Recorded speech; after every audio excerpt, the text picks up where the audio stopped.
How was it for you transitioning from somebody that grew up in a lower income household to becoming somebody that built generational wealth and is building their wealth to not only sustain them, but for generations to come? Anxiety is a fantastic motivator. Anxiety will get your ass up in the morning, and anxiety will keep you up late at night. And anxiety, it'll make you work. The problem is it'll also kill you. Anxiety is like taking poison. For me, that's the only relationship I had with money. That anxiety served me well monetarily, but in every other aspect of my life, it hurt me.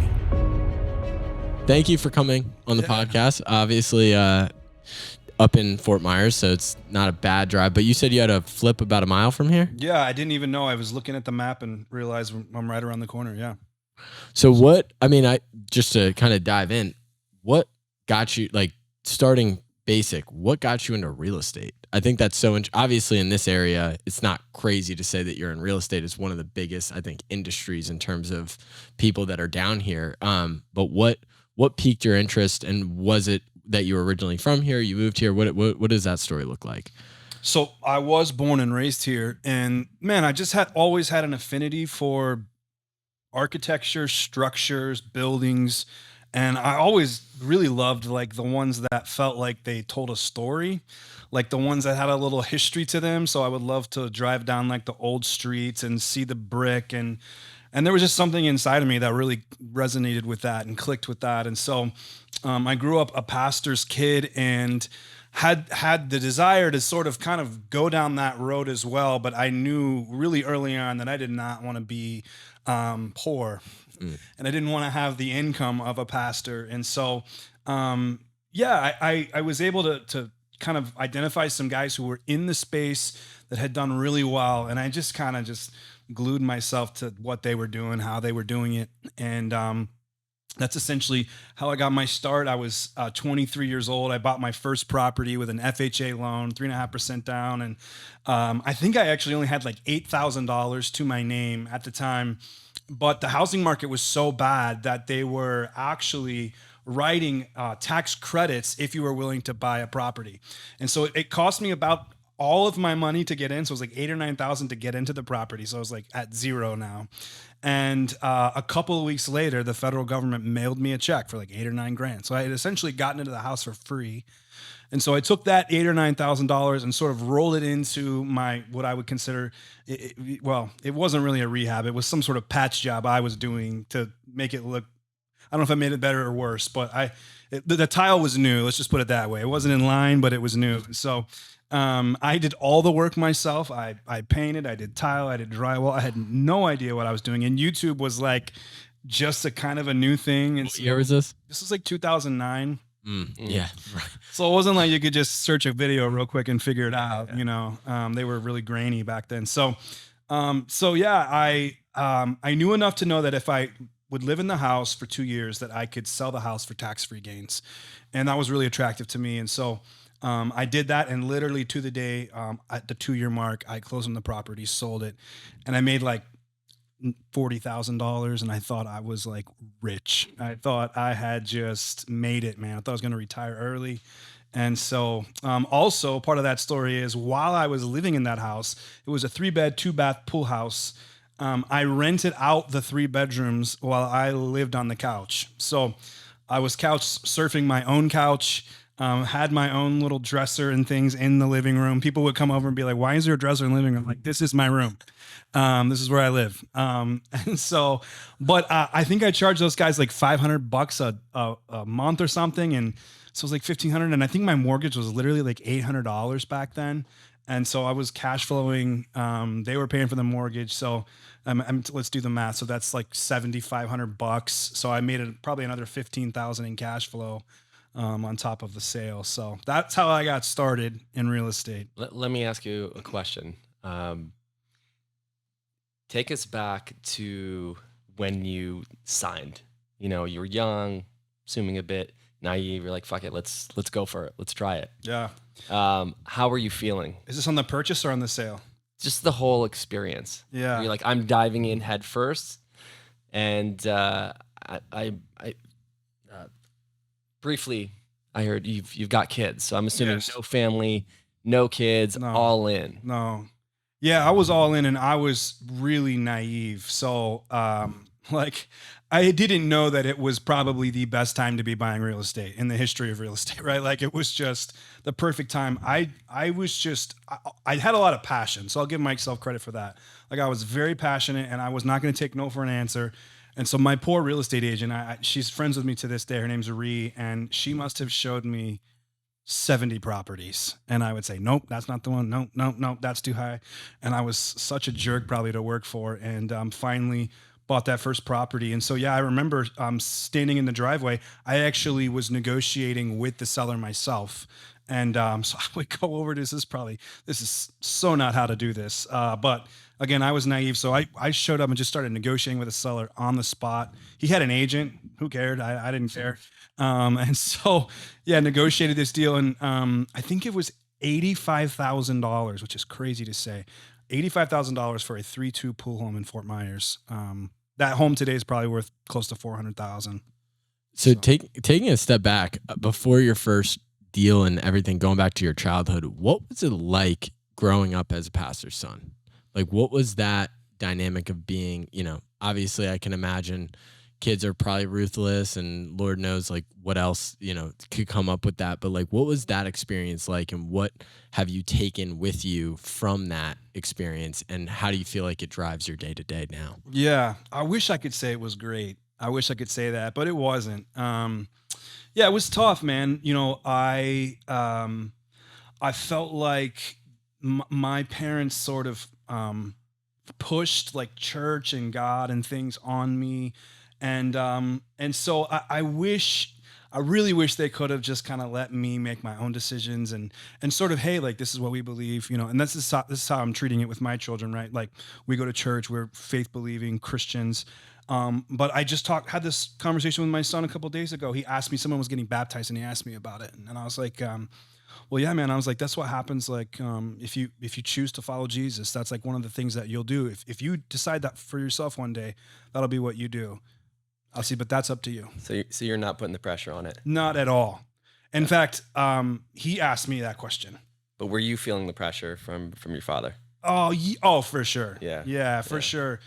Yeah. And then, it was like this, it was a sellout for the church, right? Like, we weren't like good Christians or good pastors if we didn't just lay out all of it on the line at all times. And so there was no margin financially. There was no margin for time. I mean, we were at church 3 or 4 times a week, And so I just saw like this sort of sellout to not necessarily God, but to the church, that made me ultimately have to do some work on myself later on in life to realize it wasn't the church's fault or God's fault. But yeah, and so it was tough, but I definitely made, we talk about in childhood, we make promises to ourselves. And one of the promises I made to myself early on was, I'm not going to do faith like that with my children, and I'm not going to be poor. Like, those were the 2 promises I made to myself. And for better or worse, I am proud to say that I've kept those promises. I'm not necessarily rich, but I'm not poor. And like, I'm not going to, throw faith down my children's throats like that. So, yeah. What is rich to you? That's a great question, man. It's so relative. Oh, it's so relative. I played with pickleball with a couple of guys today, and they're both rich, but one of them's really rich. You know what I'm saying? One of them's really rich. And so, yeah, I think I was even thinking about this coming into today as I was driving down here. Was there anything I wanted to talk about? And I just kept thinking, man, like, one of my desires is like, I just want to be a well-rounded man. Like, I just really want that. And I was thinking about how businessmen are really good at PR. They're like really good at PR. So they really know how to pretty up things in their life. They know how to pretty up like being a dad. So they're really good at like being a dad on Instagram, and they're really good at being a husband on Instagram.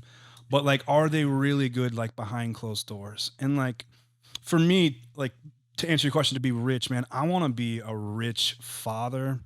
I want to be a rich husband. I want to be a rich man of faith. And hey, I want to be a rich businessman. Like, I want to be well-rounded. And I think there was a time in my life where I had kind of put all my chips in on business, and it served me well, right? And it was probably a good time to do it, my late 20s, early 30s.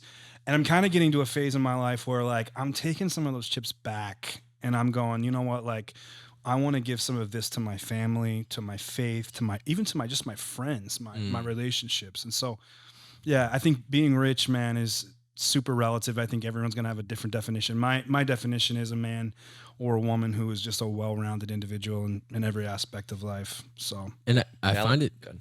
I find it so interesting being that, 20, 23, 24 years old next week, just building a business. There is this world of like, what are you selling for the business? Like, what are you selling of yourself for the business? And I had a conversation with my business partner months ago when I was just in a really dark place. And I was like, I feel like I've sold things that weren't for sale in my business life. And, my relationship was suffering, my friendships were suffering. And although, it felt like we were gaining all this progress, it didn't feel like, it just felt like it felt cheap, I guess. sure. Getting this progress, getting all these positive feedback loops, it just felt cheap. It felt like I was trading things that when I was a kid, I'd never thought that I would sacrifice.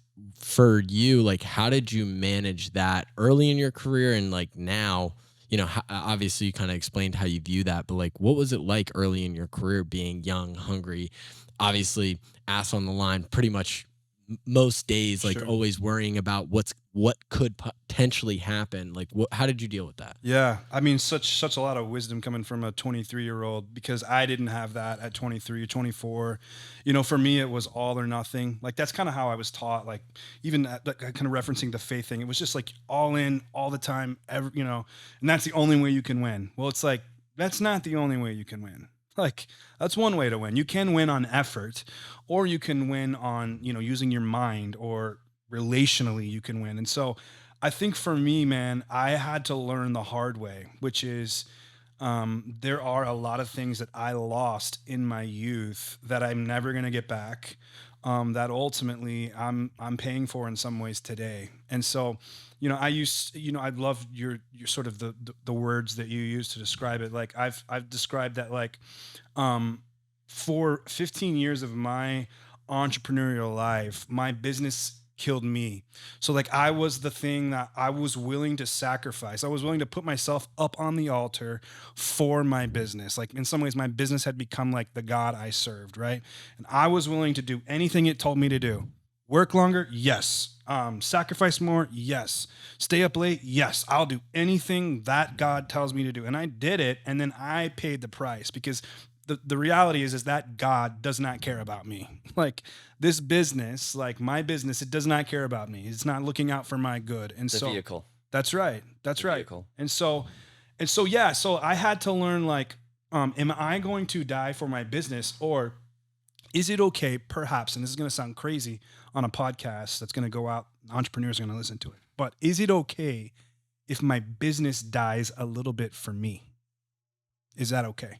Love that. Am I okay with that?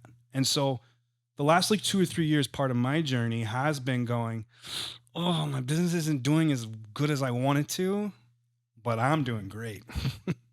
How important? That's so important. Yeah. Right? Yeah. Oh, and that gets back to like this well-rounded individual, because I was not a well-rounded individual. I was a great businessman. And that was about it for a while. Right. And no, now, no balance. No- Going back to the first statement. that's right. No And- balance. And how old are you? I'm 39. Okay. 39. Yeah. Yeah. So you think as you're approaching 40, you have a different set of lenses on. That's right. It's taken me a while. Yeah. And how old are your kids? I have a 5-year-old and a soon-to-be 4-year-old. So you're in it. Mm-hmm. Yeah. And Mhm. suddenly that God, that business God, that all your energy, all your efforts, that's your effort. That's right. That's where you put your energy into. Suddenly the shift is in your kids That's and right. family. That's right. And I'm going through. I have a 3-year-old. Oh, wow. So I grew up real quick. I got married when I was 41. I met my wife when I was 40. Okay. Married 41, kid 41. Okay. So short amount of time, pandemic, like everything happened at once. Wow. But for me, my shift of what I want to worship same thing. I mean, my energy, my effort was in my business for 15 years straight, 16-hour days, 7 days a week. Yeah. Burnt out. Like you suddenly lose your humanity. You're not. You're that's a right. robot. That's right. And you know, I was not emotionally available for 98% of people, doing the same repetition day in, day out. That's right. And then after a while, once you start checking those boxes, right, you're like, this is it. That's right. I don't feel good. Yeah. You know, I'm killing myself for what? That's right. But, you know. Yeah, you listen to all these stories of people on their deathbeds, and like one of the things you never hear is, I really wish I would have worked more. Like that, that's not what you hear, you know? And so I just don't want to get there, man. Like, I don't want to be that guy. And so I don't know. I'm just, you know, as someone who did grow up kind of lower class, like I've got everything I need and more for the rest of my life, you know? And I also know something about me is I'm not going to sit still. Like I'm not going to do nothing. Right. Like that's not a concern of mine. Right. I'm going to play a lot of pickleball. All right. But other than that, I'm not going to do a lot of nothing. And so, yeah, I'm in a really good spot right now. But that's taken me 39 years to figure that out. So then from your perspective, what do you think for most people that are pursuing this, they're going down this road of saying, I want to be an entrepreneur. I want to be somebody that makes money. I want to be all these different things. What for you mentally shifted when you thought I could accept this? And to give you a little feedback, I grew up in a really poor household, not like super poor. Like we had Christmas, we had, you know, I got a present on my birthday, and growing up in in an environment that did not like they didn't get what starting a business was. They didn't understand what it was like to make money, you know, and in my early 20s, my whole existence has been redefining and rebuilding all of these different mindset things that my family just instilled in me were, you know, fear money. Like you should always be afraid of, do you have enough? It's like everybody that has wealth has told me like you should always have an abundance when you're thinking about wealth. Like how was it for you transitioning from somebody that grew up in a lower income household to, you know, becoming somebody that built generational wealth and is building, you know, their wealth to not only sustain them, but for generations to come? Yeah, man, you set up these questions really well. We all have a relationship with money. Like we all have some type of relationship with money, and it's all different. Like some of us are dating, some of us are married, but like the relationship is always birthed or based out of something. And I would say for most people, myself, I'm in this category, maybe 90% of people, it is birthed or it's based out of fear. Like we have a fear-based relationship with money. And from fear, like it's actually fear in and of itself is actually not a bad thing. Fear, like unchecked and left unprocessed, turns into anxiety and control. And so here's the rub is that anxiety is a fantastic motivator. Like anxiety will get your ass up in the morning, and anxiety will keep you up late at night, and anxiety, it'll make you work. The problem is it'll also kill you. All right. Like anxiety is like taking poison. And so in order to like, for me, that's pretty much the only relationship I had with money. And that anxiety, that relationship with money actually served me well monetarily, right? And from a money perspective, it helped me, but in every other aspect of my life, it hurt me. Right. And so part of the work I'm even doing today on myself is learning, like, where did that fear come from? Why do I have so much anxiety around money? And what am I doing to help myself have a healthy relationship with money and understand that I don't have to be so afraid all the time. Like I don't have to have this type of relationship with money. I can have a different kind of relationship with money. And the reality is for most people, they are not convinced that they can have a different type of relationship. Like that's all they know, and they can't imagine another type of way of doing it. And so for me, I think I've experienced a little bit of another way, and I've seen other people have a healthy relationship with money. And so I'm learning from them, like, how can I model my life to look like that? Because actually they have a good health, they have money and they actually have a good relationship with it. Most people who have it don't have a good relationship with it, which is bizarre to say, but it's just what I've experienced and witnessed. So it's well put. Yeah. So understanding that you're constantly developing a relationship with money. I think it's interesting because we live in a society that everybody is trying to add liabilities to their life. They're trying to get in a nicer apartment. I find myself every single day that me and Ryan are running around Naples. I'm like, I can't wait to move to Naples. But currently, the house that I'm in, I don't pay rent in. Currently, the car that I drive, I don't pay any car insurance on, or I don't pay a car payment or car insurance. Like my life is pretty much, my expenses are as low as they can possibly be. But I have this itch to just add more and add more and add more. Did you go through that, especially through a business like real estate? How did you manage that in your 20s and just in life in general? Yeah, again, just love these examples you're giving. They're great. So, yeah, man, one of the things that I've learned about myself, and I hope this can help someone listening, is that I loved adding anxiety to my life because subconsciously I didn't put two and two together until later in life, but subconsciously it would motivate me to work harder, right? And so if I could just add a little something that would create a little anxiety, then that anxiety would be the motivator that I needed to get my ass moving, right? And the reality is that's just such a shitty way to live. It's just a really, really crappy way to live. And so again, I'll use other language. Another thing that I've noticed is, and my wife has been a great sort of litmus test for me in this, is I like adding chaos to my life. Like when things are good and, normal and calm, I'm like, let's move. And she's like, what do you mean let's move? Like everything's great right now. And I'm like, we need some chaos. Like we need something to stir the pot. And so I think there's just such a lesson to be learned around this idea of like, do I need it? Yes or no? Will it add anxiety to my life? Yes or no? Like those are some of just like the basic protocols I'm asking myself before I make decisions. Do I need this? Yes or no? Is it going to add chaos or anxiety to my life? Yes or no? And so it sounds like you have a good thing going, right? And if like going and getting an apartment is going to add anxiety or chaos to your life, don't do it. But if you're in a position to where it's actually more chaotic or anxious for you to stay where you are, then move, right? That hits home for me. I had an epiphany this year that I had an addiction to suffering. And you see it, you understand it, and you keep going at it. So that was a bit of my rewiring for the years. Like, why do I keep going into these situations if I know what the outcome's going to be? Yeah. So same thing. You create your litmus test, and you check it. Yeah. And it's hard. I think a lot of entrepreneurs, it's really hard to go in. Yes. And that's a lesson, and that's that's a journey, that's a lesson, and that's a discipline in itself. And yeah. And if you have any kind of practice, I don't know if you meditate or if you work out or what is the mental health check side of your entrepreneurial experience. I think a lot of people go into that rat race of like grind, anxiety, build, and suddenly that becomes a muscle, and it's a toxic muscle.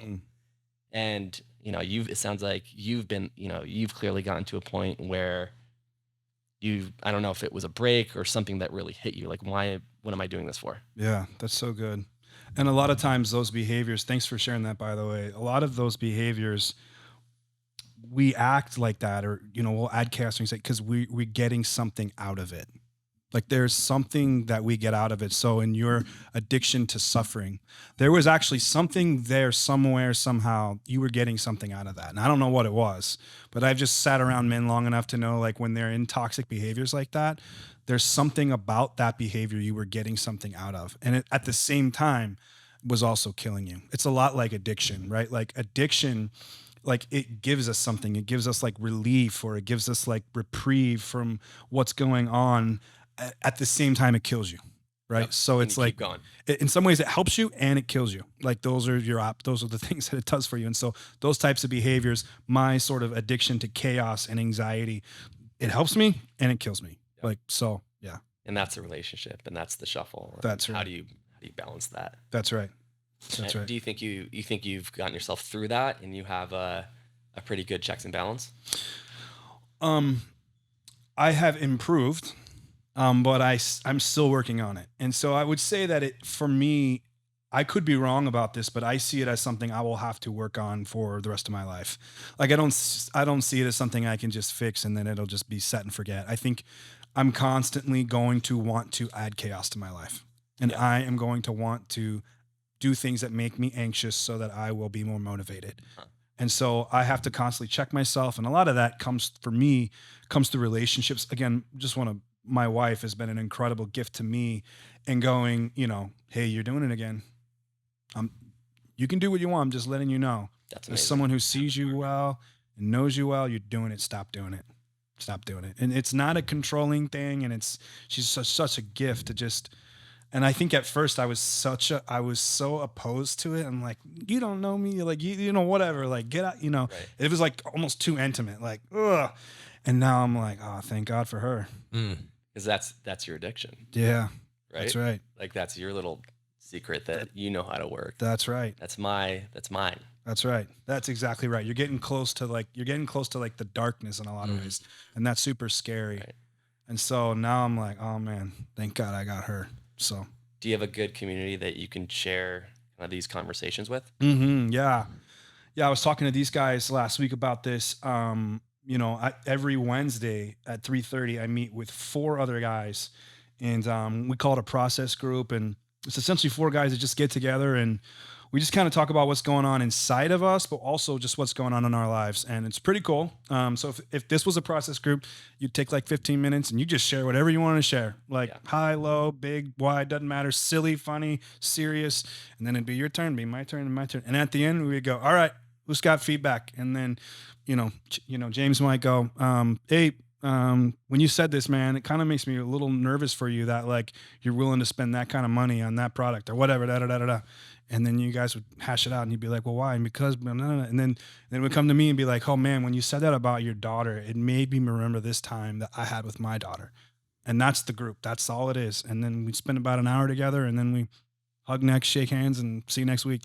Let me know. I may be joining that group next I week. love it. Come on. What does that group do for you in terms of like just in your everyday business life? Because when you described it to me, it's not like these are, this isn't a networking group. This isn't a transactional group. This isn't like I get something from you, you get something from me. Sure. How is that attributed to your willingness to be vulnerable? Because we're in a podcast setting, obviously, but like your ability to just open up, I think is really rare in entrepreneurs. Most people are like, here's my sexy this, here's my sexy that. Look at what I did here. Look at what I did there. And like very few people, at least as somebody that is constantly wanting to learn from people like you, it's very rarely do they talk about like, hey, you're not alone when you feel like you're constantly adding anxiety to your life. Where does that come from? That willingness? Oh, well, it comes from like 30 years of living another way and being like hella lonely. Just like so fucking lonely. Like lonely, like in a corner by myself, like no one in the building, kind of lonely. Like that's what it felt like. And I think that I just decided I didn't want to live that way anymore. And the only way to not live that way is to have some level of vulnerability, right? Now, one thing I've learned is, some people think like, if that was me over here, some people think, well, then I'm over here. And that's actually not how to live, right? Like my vulnerability is not for everyone. Like there is a certain level of vulnerability I'm willing to give everyone, right? But like there's only parts of me that my wife gets. Like only she gets that part of me. And then there's like another layer, right? And then those people get a little bit less of me. And then these people get a little bit less of me. And then I'm on a podcast interview. These people only get this, right? And so yeah, and I think like living lonely for so long and realizing I don't want to be lonely anymore, like yeah, I just have to show up and be me and be honest and talk about what's going on inside of me. And anything other than that is going to leave me feeling really lonely. So yeah, well, I want to acknowledge you for being vulnerable. Thanks. In this space, and kind of this is what this is about. Thanks. I'm sure you can come on and talk about all your successes, which we're getting there, but this is the meat of it, right? Like sharing these experiences to the next generation of builders. Learn from your example. I talked to Jamie about this all the time. Like I call it entrepreneurial depression. I went through a period where I was just siloed into my own business. Mm. And I didn't have the support. And as a business owner, as an entrepreneur, you got to show up every day, A game, fired up, no matter what is going on around you. That's right. And you have people, you have employees, they don't understand. They don't understand the risk that you're carrying, what that pressure feels like. You have to show up with a smile and be okay with it. And that's scary. I mean, really, there's a bit of like chaos, like insanity. Like, how are you holding millions of dollars? You owe this to the bank and you're cool with it? You know? Yeah. There is a bit of that. I can relate to that so much, man. Yeah. Yeah. So it's this idea that no one knows what it's like to be me. But I love these conversations. Like, really, we love these conversations. Like, I'm sure you're in a handful of groups and, a handful of folks, and no one wants to be vulnerable in that space of, here's my experience. Sure. It's messy. Sure. I had a meltdown. Yeah. I almost had a mental breakdown. Yeah. Not everybody wants to share that. Not everybody, but most people want to, it's all about smoke and mirrors. What you see, everything's good. I mean, you're doom scrolling all day, and what do you see? That's right. Everything is perfect. That's right. That's not the reality, and that's the message we want to take. This goes back to what I said. Thank you for sharing. Like, that's coming in here and be like, yeah, this is my shit. Yeah, thank you for sharing. Love that. Too. Yeah, man. Yeah. We are businessmen. We are really good at PR. I said this earlier. We're just really good at making shit look pretty. Yep. And people, you've been around the block long enough, you realize that it's just all PR, man. That's not really what's going on. So I like to say, if it smells like shit, it's usually shit. That's right. That's right. So, but it's so to take it a little extra, or to take it in a different direction a little bit. I'm interested because I've been battling with this as just a young entrepreneur. When does the feeling of like, I can breathe for a second come? And when did it come in your career? Oh, so that feeling is not an extrinsic feeling. It's an intrinsic feeling, meaning I think that we assume that my external circumstances are going to arrive at a certain point, and then when they get there, then I'm going to feel a certain way.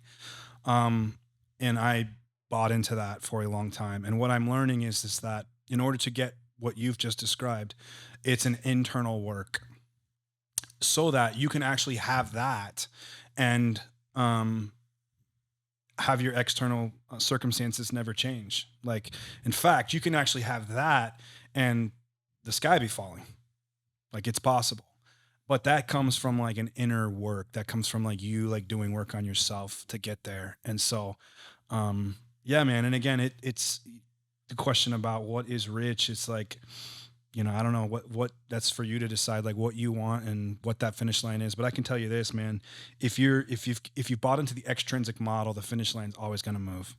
It's always going to move. And so that's why, man, go inside, go intrinsic, because like in the internal work will kind of let you be more in control of like you and your peace and your joy. And then that other stuff is just extra, man. Like, good for you. You did a $10 million business. Good for you. You did a $100 million business, and you can have the peace and joy the whole ride instead of like waiting for the finish line. And that's something that I'm learning now through guys like you. It's so interesting to understand that, but then everything on social media is, which is interesting talking about promotion. It's like, I understand marketing is creating this person to feel like they aren't where they should be, and that you provide the solution. That's like generally the psychological effect of good marketing, is creating in somebody that they have a loss and that you can be the one to solve it. Yeah. Understanding that, how does somebody in the grind kind of like step away from that, even if it's just for a second? How can they look at it in that way? Like, go internal, you mean? Yeah, like go internal. What does that look like in practicality for somebody that just doesn't even get that? Yeah, well, you're gonna need help. Like, I don't think you get there on your own. So you're gonna need a mentor, a counselor, a therapist, a pastor, someone, a father that maybe is healthy, like to help you navigate those waters. But I think here's the biggest gift that you could give yourself, Jamie, just to use you as an example, is what I would call gentle curiosity. I love that. I love those two words. Like, not like, what are you doing? Not like that kind of curiosity, like really gentle and kind curiosity. And this is like the kind of gentle curiosity is how I end my day with my children, which is like, hey, how was your day today? You know, what was the best part of your day? What was it like? It's gentle and it's kind because I'm talking to a 4 and a 5-year-old, right? So use that same tone of voice and talk to yourself and be like, hey, Jamie, why do you want to work 12 hours a day? What's driving that? Remember, the tone is very important. Why, hey, you got this big contract. Like, why the next day were you not like happy about that? You know? And start asking like these gentle, curious questions to yourself. And what you'll find is if you're willing to do the work and do the digging, you'll find a little bit of like what's going on underneath the surface. And like that's where you can actually start to do the work on yourself. Like, and again, I'm a big proponent of counselors, therapists. Like, they can be such taboo, but man, I actually think if you're a heavy hitter in the entrepreneurial space, you should just have a therapist on speed dial. You really should. And so I would highly encourage anyone listening, and you, Jamie, to consider just asking yourself those questions and then getting the help that you need to kind of undo and redo some of the wiring in there. Yeah. And straight up, just loving yourself. Mm-hmm. Work hard on yourself. And the bigger you get, the larger your company gets, the harder you are on yourself. You tend to be, at least from my experience. And until you do that rewiring, you're consistently, it's the tone. I mean, it's easy to criticize yourself and compare yourself. That is the worst thing you can possibly do. Sure. Because guess what? There's always going to be someone bigger than you. That's right. And it's easy to go into that rabbit hole. Mm-hmm. And when you go into that rabbit hole, it's hard to get out. That's and right. then you got to get yourself out of it. That's right. So you can choose. You have the choice. We all have the choice of which rabbit hole we want to play in. You want to play in the space of loving kindness to yourself, or do you want to go in the space of comparison? That's right. And it's really easy to do that all the time. Yeah. And we talked about one big motivator, which is anxiety. The second biggest motivator in business is shame. And if you leave out the gentle part of the curiosity, this is what it sounds like. What are you fucking doing, dude? What are you doing? Right? And that's a powerful motivator. Like, same thing that will get you out of bed and that will make you grind and that will make you push harder, but at your own expense and at your own peril.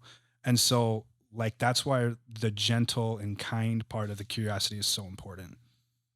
So then after that kind of, how does that change when you're building a team and you're having to show up every single day for your team? That's one of the things that I'm learning just as a business grows. You know what I mean? Like, at first you're the one that's dealing with your own BS. Right. Maybe your girlfriend catches some strays, maybe your business partner catches some strays, but most of the time it's just you. It's just you living up here. And then one thing happens where you have people that are depending on you and people that care about you and people that want to drive this vision forward with you. And then every single day they're looking to you and saying, what do you have for me today? Or who are you going to show up as today? Yeah. And that creates this anxiety of like, man, like I better bring it. I better whatever. Like how does that transition? How have you dealt with that transition? Sure. So actually, if I'm being really honest, that actually kind of sounds like the old way I viewed it, right? Like the old Brit used to think like that exactly. And now actually, believe it or not, I view my relationship with my employees a little bit more transactionally than you might think based on the last 30 minutes of our conversation. You would think I'd be like super like empathetic, but the reality is that's what it is. It is a transactional relationship. Like, these people did not sign up to be my friend. They signed up to come work for me, and I signed up with them for them to come work for me. And that is the basis and nature of that relationship. And I think what ends up happening is that we live in such a lonely culture that people show up and they expect like they in some ways demand relationship from you, which is like, that's not what I signed up for. Like, so I own a landscaping company, right? Like, I didn't hire those guys to be my friends. I hired them to go mow grass, right? And so is there relationship along the way? Absolutely, right? And like some more than others, right? As things develop. But I think we have to keep a healthy perspective on what the basis of the relationship is, which is I hired you to do a job and you came because you trusted that I would give you a job and I would pay you and do what I say I'm going to do. You saw something in me that you trusted, right? And so that is like the premise and basis of the relationship. And when people start demanding and expecting, especially like relational needs out of you, I think the lines start to get a little blurred. And for me, I'm out. I'm not going to do that dance anymore. I used to. So I used to show up and be like everyone's best friend. And I would spend, 45 minutes in the office talking to this guy about his life, and then 30 minutes, because I don't have that capacity. Right. Like, and so that just, all it just did is suck the life out of me. Right. And I'm a better leader today because like I'm taking care of myself, and I'm going, no, like, I hired him to fix that, and that's what he's going to do. And I don't need to be his friend today. He can just fix that. I actually do have friends, and I want to go spend time with him. So I'm going to go do that. And so that might sound harsh, but I think it's super important that you understand the basis of the relationship. And a employer-employee relationship is just that. It can be more than that, but that is the basis. My wife is my wife. Like, I married her. That's the basis of the relationship. So if I start bossing her around and giving her tasks to do around the house, now the lines are blurred. Like, she's not my employee, right? And the same thing with my friends. And so I think it's really important that you get to the heart of like what kind of relationship it is. And I'm still kind of working on this a little bit. And I'm not mean. I've set boundaries with my employees to go, I don't have to be your friend. I don't have to be your friend. Like, and I'm not a jerk to you, but I don't have to get your life story every day. And there was a time where I did that, and I think it just sucked the life out of me, man. So that's such a good experience from your your previous, or what you were doing prior. mm-hmm. I can relate to that in a big way. And again, you're showing up. We all want to please everybody, and it's hard. And those lines do get blurred. That's right. And that's such a good lesson for everybody. I've been there, man. It's hard, because then you start, you see that dynamic starts to shift because you're not giving that attention. But ultimately, like, you got to protect your space. That's right. And if you don't protect it, guess what? People will just take that energy, and you become a therapist. That's right. And, at the end of the day, we're all here to build a business to some degree. I mean, you can still do it with grace, and you can be mindful, and you can be supportive. But at the end of the day, it's good communication, given direction, and there is a contract there. That's right. I hired you. You got to get it done. We can be cool, but I'm not your therapist. That's right. Let's roll up our sleeves and get it done. That's right. We're here as a team. And if you have good boundaries, you don't even have to that's the word. Thank you. say that. Like, you can they'll just know. They'll just know. Yep. Right. Like, and I think the people that work for me like me. I think they think I'm nice, I think, but I think historically everyone would have felt like I was super friendly, and now they know, like, I'm not at work to like be friendly. I'm at work to do work, and then I'll be friends with people outside of work. So, and you can't please everybody. Yeah. You're not going to be everybody's cup of tea. Yeah. But as long as that, that clear communication of expectations are there, yeah. Everybody gets on that same plane. And again, I want to make it clear, you can be friends with people at work. It's possible. Do it if it works for you. But like, I'm more on that. Just speaking transparently, I'm more on that camp. Sure. And the reason, at least for my own personal life, it's interesting because what you're saying about the fact of like you have I have very much so put myself in my business is my social life. My business is these things. Sure. Granted, is that 24 years old being naive? Probably. Sure. But at right now, that's the experience that's fueling me. And it's probably a lesson that I'll learn at some point. But I think it's interesting to get that perspective, because the more that you understand that and the more that, things grow, like I can imagine, right now our team is internally, it's 5 people. Sure. Like, you know what I mean? Like, it's not like there's all these, it's not like this massive organization where every 2 steps you're having to get pulled into something. Sure. In terms of that dynamic. But I guess that's just my lesson to learn. Yeah, I don't know if that's necessarily a wrong way. I would say this too. Part of it, I think, is your age. So I think as you get older and you get married, you have children, things change. And look, if it works for you, great. Here's what I know is I don't need the people at work to meet my relational needs, right? And so, hey, if if there was a world in which I could hire all my friends and they could come and work with me and we could all be friends and work together, great. That world's not going to exist because most of my friends own businesses and they're not going to come work for me, you know? And so, yeah. So if you can get it to work for you, great. You know, my brother is one of my closest friends. He works for me. We have a very deep, meaningful friendship, relationship, brotherhood that obviously exists inside the bounds of work. However, I will say this, we don't do a lot of that inside work hours. Because it's hard for us to know when does work end and when does it begin, and when does our friendship end and when does it begin? Because, you know, if it's 11 a.m. on a Wednesday and we need to get shit done, but we're over here talking about friend stuff, it's like, is this appropriate or not? It's like, and so we've kind of set boundaries for the most part, and there's some gray here, but for the most part during work hours, we're doing work stuff, talking work stuff. After work hours, like I think I shared this with you the other day. If I get a call at 6, I know it's either a very, very, very big problem or we're calling to just shoot the shit. One of two things. So Interesting. So shifting gears even more, the one thing we were talking about highlights, and I don't want to, I'm super interested. The deal that you did, and like the fact is you're doing deals. How many transactions have you done this year? probably done close to 30, maybe 25, 30. 30 transactions. Also, I think it's really important. What has been your success rate with the properties that you've done and the flips that you've done?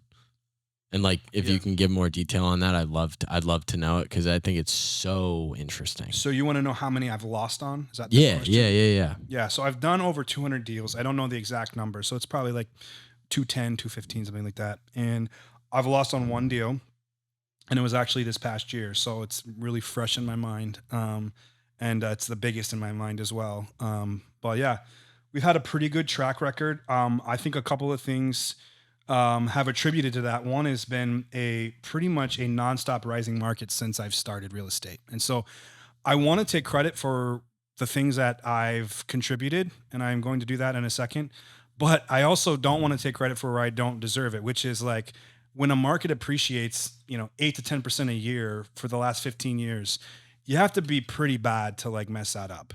All right. Or just wait it out because, in 2 or 3 years, it'll be up 20, 30%. And so I've benefited from that market sort of dynamic over the last, 12, 15 years. What I've contributed to that, to like the skills that I brought to the table and sort of the personality traits is I'm hyper conservative. And so we just haven't touched anything that we thought was risky.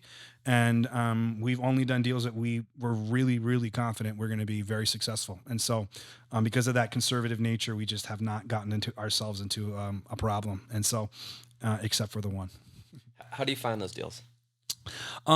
We find them all kinds of different ways. At this point, it's mostly through relationships. So, we have one right around the corner here from the studio, and that was an agent that I'm friends with called me. It was an inheritance deal, and they didn't want to go through the whole sort of selling process. And hey, what would this make sense? Shot them over my number. It works for them. Agent loves me because he gets to represent them and me. So he got 6% of the deal. And so like, that's that one. In our space, we work with what's called wholesalers.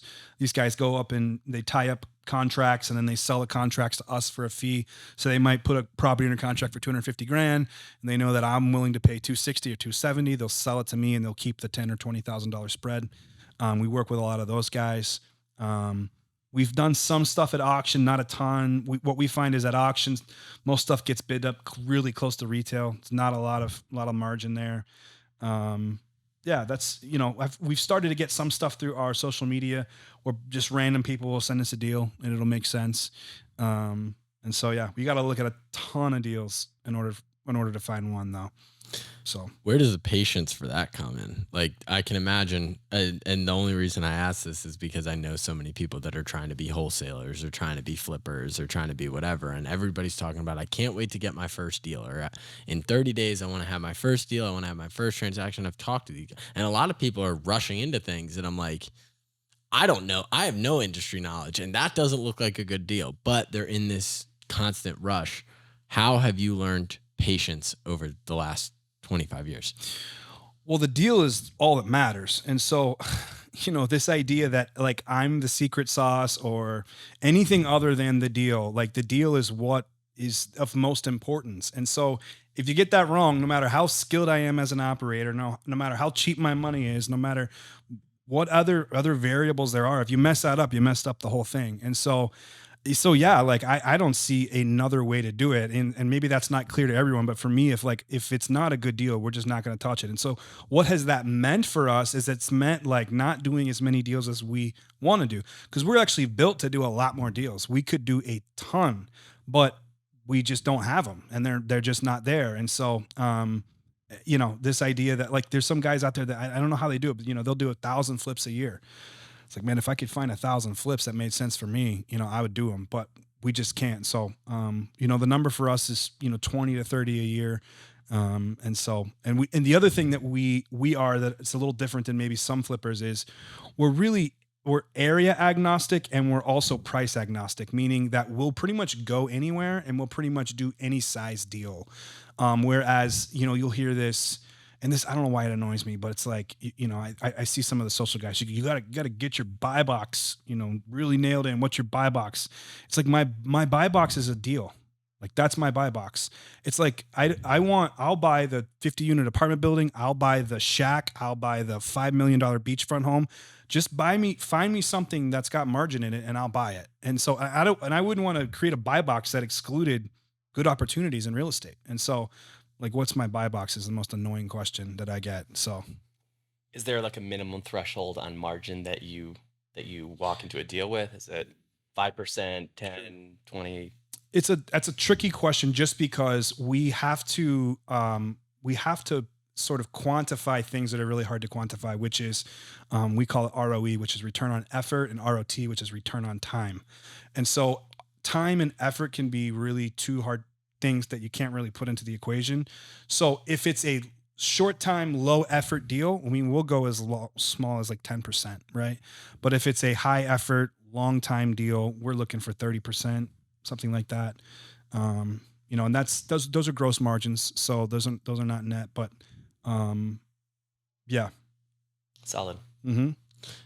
What has that done in terms of with the changing economy? And obviously I read something in the local news that 2020 to 2022 were basically in like something in this area, at least, that was like not reality.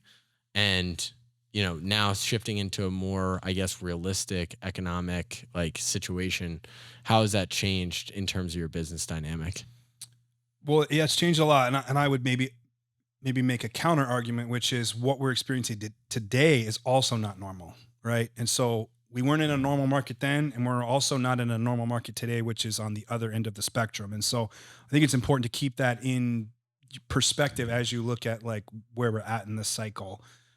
So for us, we have had to be a little more strategic and conservative on our higher end stuff, because we feel like the cost of capital is affecting those dispositions a lot more than the lower end. The starter home market it's just not going anywhere. It can't go anywhere because there is so much demand for that. And I read this somewhere that kids born in 90, 91, 92 is like the largest home buying demographic that the United States has ever seen. And they're getting ready to come into peak home buying years. And so I don't see the demand for that low end space going anywhere anytime soon. And so the only reason our market hasn't completely crashed, like you think about it, mortgage rates are 8%. It has not crashed because the demand is so high. Like, so you've got these just two competing forces and they're fighting. And I don't know that one will win. I think if the Fed wants to take the Fed funds rate to 6 or 7%, or they just want to get crazy, it will crash so many other things that they'll have to. But I think real estate is probably the most resilient market right now because of how much demand there is. And there's so much demand because there's so little supply. So if you were to look at a chart of units built in decades, 2010 to 2020 was one of the lowest number of units built in America in history. And so when the market crashed in 2007, 2008, everyone just stopped. Everything just came to a halt. And because of this, we weren't building apartments, we weren't building homes. And so the number of units that were being built which is not enough to sustain the growth. And so now we're kind of paying the price of sort of that history over the last, I guess that was 13, 14 years ago. So What's your prediction over the next 5 to 10 years? I've only been thinking like 2 to 5 years out, and my 2 to 5 year prediction is really more of the same, actually. And I don't want that to be true, but I think that's what's going to happen. I think you're going to see elevated interest rates for a long time, and I think you are going to see elevated demand for housing for a long time. So I think you're going to see more of the same, which is record low inventory, high mortgage rates. I don't think it's going away anytime soon. The asterisk or the caveat for me is there a sort of cataclysmic event that would change that? World War III, pandemic number 2. Is there something like that would alter sort of?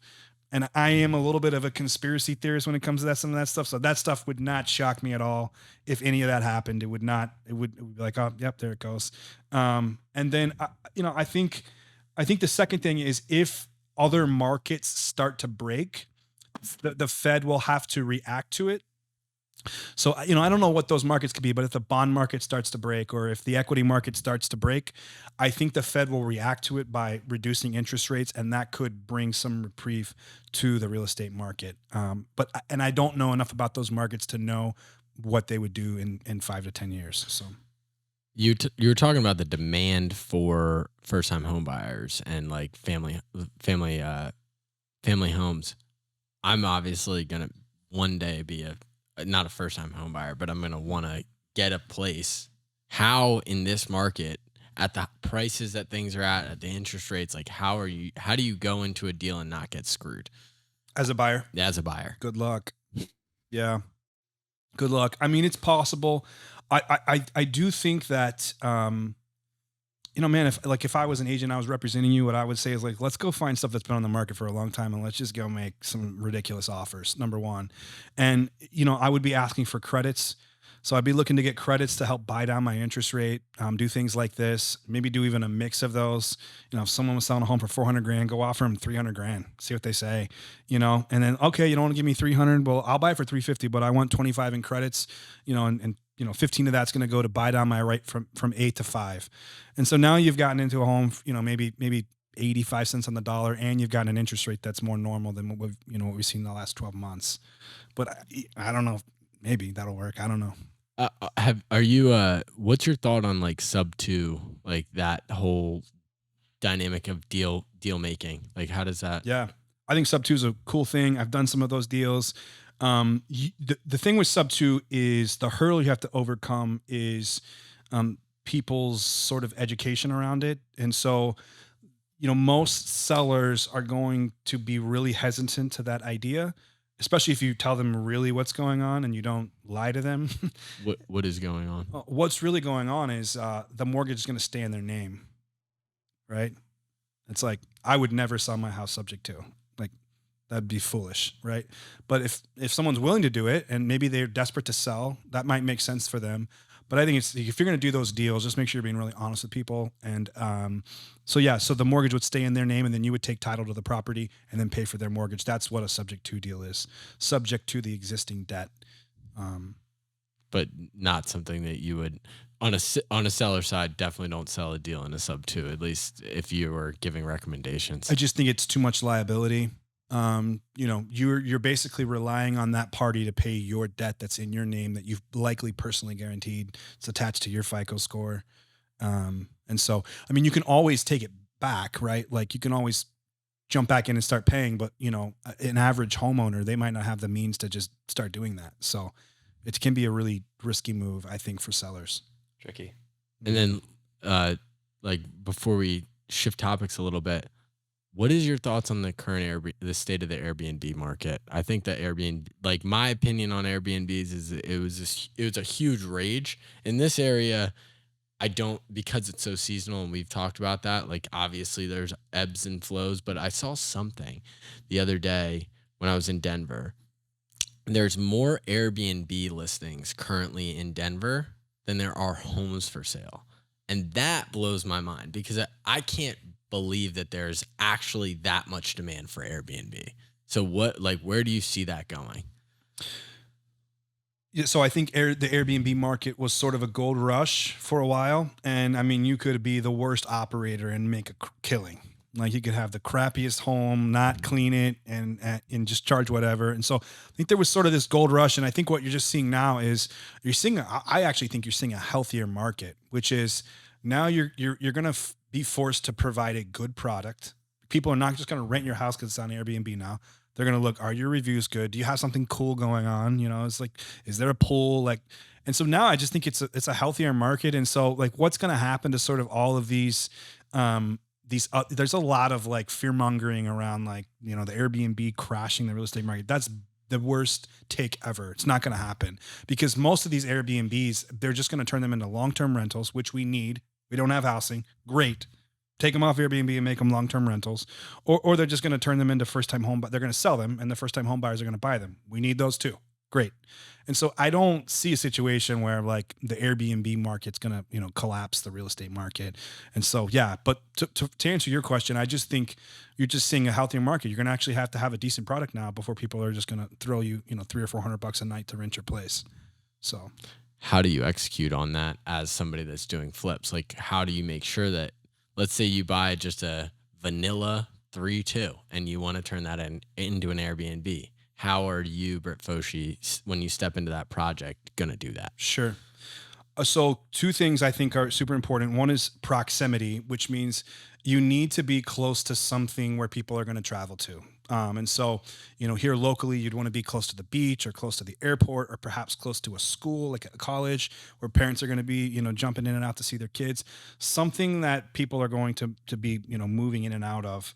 And I think secondly, in terms of the product of the home is you need something unique. You need something a little different. You need, like, if you have a sort of right brain artistic, you know, view of things, like, great, because figure out something cool, make it themed, make it a color theme. I don't know. Like, I have a little bit of artistic in me, but not enough to like think of like what I've seen like Star Wars themed. I mean, that's weird to me, but I guess, you know, people like it and they would probably rent it. So that's what I would say. And I think more and more people are looking for an experience through Airbnb than they are just like a place to stay. Definitely. Yeah. Yeah. If you can run it almost like a unique microtel. I had some luck during, and I never thought in a million years I would Airbnb my place. Pandemic hit. We're like, are we going to sit here and just not doing anything? We just had our son. We're like, you know, let's get out there. And I never thought until I had an agent come to my door. They're like, you can get this much for your house. I was like, can I lock up the master? She's like, sure. And I did it. It was great. It was great. Just passive income. We were able to travel, rent another amazing place. So it's interesting, but I think, you know, like you said, there's a lot of factors. People have to start getting back to work. Yep. The whole concept of not coming into an office, I don't want to say it's going away, but it's balancing out. I think so too. Which hence why we've got a lot of inventory. Yep. People can't just do what they want anymore. And Yep. I'm going to Bali and I'm going to go work from there. Yeah. Work from there. I agree. So it's just, we're getting back. I feel like we're getting back to the norm to some degree, but it's definitely not how it was. I agree. All right. Well, the last question that we normally ask is, you know, something obviously grit for us is, you know, it's what I built my whole life off of. Back in high school, I read Angela Duckworth's book, Grit. And to me, that set everything in motion. It was like, it explained to me why when I was playing football, everybody would be like, Jamie, I can't hang out with you because all you do is talk about football. Because I wanted to pursue that at the highest level. And Angela just gave that a word for me, and that was grit. What does grit mean to you? Oh man. So when I think of grit, I think of a good grit and a bad grit, right? I'll start with the bad. Like a bad grit would be sort of pushing through and running through walls and, you know, not understanding my limits, my body's limits, my mental limits, my emotional limits, and just gritting down and just biting down and just going, right? Like that kind of grit. To me, that's bad grit. Then there's a type of grit that I would say, like, I would view it. I like this word resilience, where you are a healthy person and you've done enough work on yourself to where the things that would normally throw you off, the things that would normally mess up your day or that would take you into left field, now kind of just in some ways roll off your back because there's a certain level of grit or a certain level of resilience to you. And I would really truly believe that resilience only comes through hard work. And it's not like something you're born with or something that you can just, some people have or something you don't. Like if you want like good, true resilience or good, true grit, you're going to have to like work on your inner self. So, well, Brit, thank you for coming in. Yeah, let's go get some content. Why don't do it? Thank you. Yeah. Thank you.